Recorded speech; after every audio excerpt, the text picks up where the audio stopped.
Hi, it's Mike with Prism Lighting Co. And in this video I'm going to show you two different options for powering and controlling your LED lights. Firstly, we have the pre-assembled Prism Lighting Co. controller and enclosure box here. Now this comes all pre-wired, so it's just plug and play. And then secondly, if you want the real DIY experience, you can create your own controller and enclosure box. And I'm going to go over that in detail in this video. So first off, to create a controller and power supply box, we need our power supply.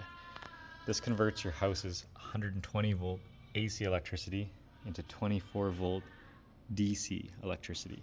So we retail these power supplies. They come with a really long outdoor rated cord, and the power supplies themselves are outdoor rated. So you could mount this right to your wall using the screw holes.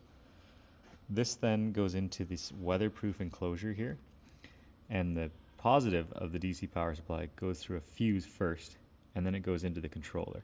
So you always need a fuse to keep your wiring safe, even on the DC side. I have it going through a 1 amp fuse, but depending on the gauge, which is the size of your wiring and your outputs here, you might have it on a different fuse. You can see with this controller as well that we have two outputs, and they have independent control. So on output 1, I have the lights doing a colorful pattern, and then on the second output here, I have all these lights doing a warm white solid display. So you can create something like this, or you could even go a little bit bigger. You could have multiple controllers and multiple outputs, but it's not hard to do. And we also have different size power supplies depending on what type of length you're doing.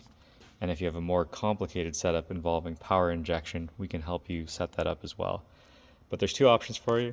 It's obviously a little bit more expensive to go with the fully pre-made and pre-wired enclosure.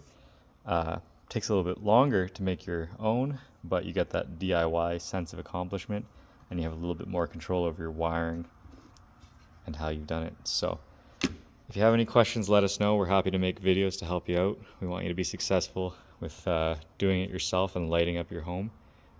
Thanks for watching.